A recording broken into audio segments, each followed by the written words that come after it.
les presentamos una historia que definitivamente te hará meditar y compaginar varias partes de tu vida con esta experiencia que es la historia de Job, en la cual podremos darnos cuenta realmente del significado de la fe. Este artículo de ninguna manera tiene pensado hablar sobre algún tipo de religión. Es solamente compartir la experiencia de este hombre que vivió la fe en su mero esplendor. Conocido como uno de los guerreros de la fe, el libro de Job narra la historia de un hombre llamado Job con tal virtud, convicción y fe en Dios, que nunca le dio la espalda y nunca culpó a Dios por los problemas, el sufrimiento y aflicciones que le sobrevinieron en cuestión de días. En la historia vemos que Dios siempre tuvo un plan y nunca abandonó a Job en medio de su dolor. De igual manera, Dios restaura por completo la vida de Job, dándole el doble de todo de lo que poseía. Este libro es conocido como posiblemente el más antiguo de la Biblia. Su nombre se basa en el personaje principal, un hombre llamado Job, quien fuera una persona de mucha riqueza material que contaba con una fe en Dios aún mucho mayor a sus riquezas terrenales. Podemos ver que Job es un descrito como un hombre intachable, recto, temeroso de Dios y apartado del mal. En la historia vemos que el diablo tiene a Dios para decirle que la única razón por la que Job tiene tanta fe en Dios es porque le ha permitido tener grandes riquezas y le ha otorgado un gran favor, y no por virtud de su fe genuina en Dios. Así que el diablo le dice a Dios que si tan solo le quitara toda la riqueza material que tiene Job, seguramente renunciaría a su fe. Así que Dios le da permiso al diablo de quitarle todas sus riquezas a Job, pero que no le tocara la vida. En cuestión de un día, Job recibe noticias muy malas, cada una informándole que todos sus ganados, sus siervos y aún sus hijos han muerto debido a terribles acontecimientos repentinos. Al escuchar tales cosas, Job rompe sus vestiduras, se corta el cabello de la cabeza, pero aún así se humilla ante Dios en oración. El diablo se presenta nuevamente frente a Dios para decirle que si tan solo permitiera que Job sufriera dolores y agonías físicas, entonces seguramente renunciaría a su fe. Dios, estando seguro del carácter de virtud y fe de Job, permite que su salud sea afligida sin quitarle la vida.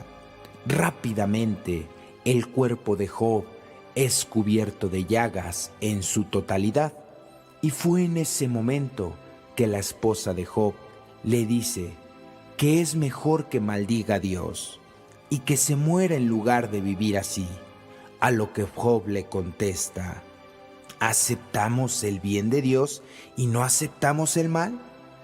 En todo esto Job no pecó con sus labios. 3 de los amigos más cercanos de Job llegaron con él para darle apoyo y se sentaron en silencio junto a él por 7 días en reverencia a su duelo, dolor y pérdida. Es en el 7º día que Job vuelve a hablar y a cada uno de los 4 hombres empieza a compartir las reflexiones de los problemas de Job.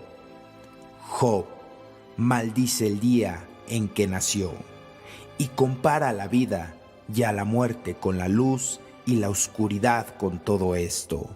Job lamenta que su nacimiento haya sido en oscuridad y desea haber no nacido, pues cree que la vida solamente incrementa su sufrimiento.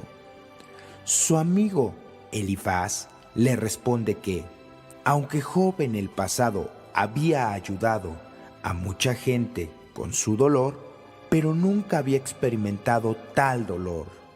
Elifaz concluye sus pensamientos diciendo que lo más seguro es que su dolor se debe a algún pecado pasado y le recomienda que por lo tanto busque el favor de Dios. Sus otros dos amigos, Bildad y Zofar, concuerdan que todo el dolor de Job debe ser por causa de alguna maldad que provocó la ira de Dios, por lo que debe de procurar actuar de una manera mucho más pura e inocente. De la misma manera, su amigo Bildad sugiere que los hijos de Job, por causa de su comportamiento, se condenaron a sí mismos. Para terminar la discusión, Zofar termina diciendo que aun a pesar de su sufrimiento y pérdida, puede ser que Job merezca aún más sufrimiento del que está experimentando. Al escuchar toda y cada una de las opiniones de sus compañeros, Job se enoja tanto que termina llamándoles médicos inútiles forjadores de mentiras. Job procede a preguntarse por qué Dios juzga a las personas por su comportamiento, cuando tiene todo el poder para cambiarlo y para perdonarlo. Job sigue perplejo y confundido para poder entender cómo un humano puede satisfacer la justicia de Dios, ya que sus caminos son misteriosos y sobrepasan la comprensión humana. Job dice que Dios no puede ser burlado y que aún él no conoce a sí mismo lo suficiente como para poder defender su caso frente a Dios. Por lo que Job deseaba que hubiera alguien que pudiera ser el mediador entre él y Dios, o ser mandado a Seol. Job cree fervientemente que hay un testigo o un redentor en el cielo que testifica la causa de su integridad. El sufrimiento es demasiado para Job, por lo que se vuelve amargado, ansioso y con mucho miedo. Job deplora la injusticia con la que mucha gente vive, sin que Dios los rectifique, mientras que él y muchas otras personas que viven en rectitud sufren, por lo que quiere ver a Dios cara a cara y protestar, pero físicamente no lo puede encontrar. Job continúa argumentando que la sabiduría es ajena a los humanos, pero aún así decide seguir buscando sabiduría y temor de Dios y evadir el mal. Eventualmente, Dios interviene en la plática y le dice a Job que sea valiente y le explica varios detalles sobre la creación. Al darse cuenta, Job, que la persona que tiene enfrente es Dios, se postra y reconoce el poder infinito de Dios y acepta las restricciones de su entendimiento humano. La respuesta de Job agrada a Dios, pero se queja enojado con los compañeros de Job por haber dado mal consejo. Pero Job interviene por ellos y Dios los perdona. Dios procede a restaurar la salud y la vida de Job, dándole el doble de las riquezas que antes poseía y una nueva familia. En la historia vemos que Job nunca renunció a su fe, cimentándose como un gran ejemplo de fe en Dios, en medio de todas las pruebas y sufrimientos.